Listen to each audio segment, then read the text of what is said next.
Hello everyone, welcome to a new blog. তো ব্লগটা শুরু করছি সকালবেলা থেকে।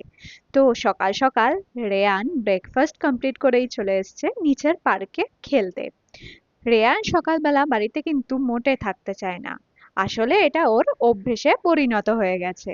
রেয়ান প্রায় 1 ঘন্টা মতন কিন্তু নিচে এই সময়টা কাটায়। তারপরে তার ফ্রুটস খাওয়ার টাইম হয়ে গেছে, এরকম ও অ্যাপেল নিয়ে নিয়েছে হাতে, আর ও নিজে নিজে খাওয়ার চেষ্টা করে, বাকিটা আমি খাইয়ে দিই। তো দুপুরবেলা পুরো সাজুগুজু করে রেডি হয়ে গেছি, যাচ্ছি হচ্ছে একটু লাঞ্চে। একটা বন্ধু প্রেগনেন্ট আছে, ওকে সাথ খাওয়াবো আমরা সবাই মিলে। তো ওখানেই যাচ্ছি, গিয়ে কি কি হচ্ছে না হচ্ছে তোমাদেরকে দেখাবো। তো চলো যাওয়া যাক।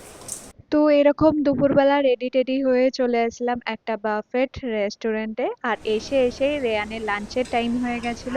যেহেতু 1টা বেজে গেছিল, সেই জন্য রেয়ানকে কিন্তু খাওয়াতে লেগে গেছিলাম। আর রেয়ানের খাবারটা আমি বাড়ি থেকেই কিন্তু নিয়ে এসেছিলাম। রেয়ান আগে খাওয়াতে কিন্তু মোটে ডিস্টার্ব করতো না, কিন্তু ইদানিং ভীষণ ডিস্টার্ব করে। তারপরে নিয়ে নিয়েছিলাম পানিপুরি, আর পানিপুরি দেখে তো লোভ সামলানো যায় না।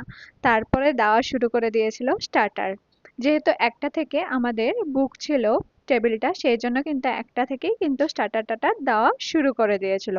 স্টার্টারে ছিল অনেক রকমের আইটেম, চিকেনের, কর্ন, পন, ফিশ, সব রকমের কিন্তু আইটেম ছিল। আর খাবারগুলো কিন্তু খেতে খুব ভালো ছিল।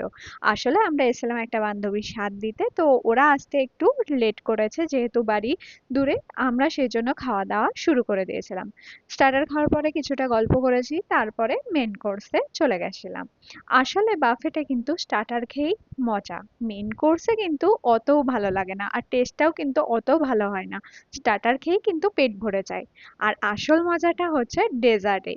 তারপরে এরকম একটু ডেজার্ট নিয়ে নিয়েছিলাম। আর ডেজার্ট খেতেই কিন্তু আমার বাফেটে সব থেকে বেশি ভালো লাগে, যেহেতু আমি মিষ্টি খেতে পছন্দ করি।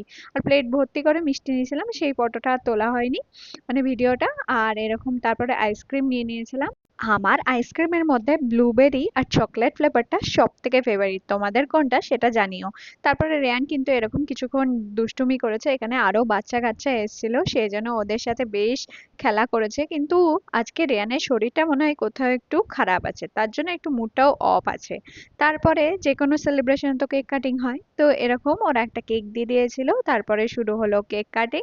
আর আমরা ভোট দিচ্ছিলাম যে বেবি গার্ল হবে না বেবি বয় হবে।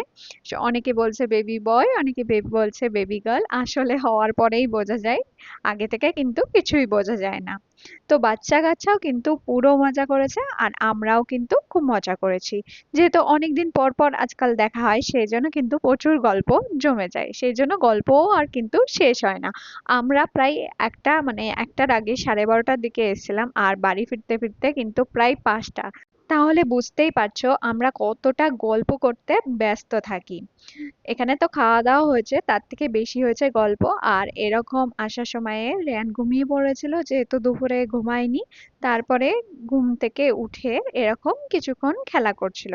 আজকে আর ওকে নিচে নিয়ে যেতে ইচ্ছা হয়নি, যেহেতু দুপুরবেলা একটু রেস্ট নেওয়া হয়নি, সেই জন্য বেশ টায়ার্ড ফিল হচ্ছিল। সেই জন্য ওর সাথে এরকম ব্যালকনিতেই একটু খেলছিলাম। না হলে ও বিকাল বেলাটা কিন্তু নিচেই যেতে চায়। আর আজকে রান্না করার মোটেও ইচ্ছা ছিল না, সেই জন্য এরকম পিৎজা অর্ডার দিয়ে দিয়েছিলাম রাত্রে ডিনারের জন্য। তো ব্লগটা এখানেই এন্ড করলাম।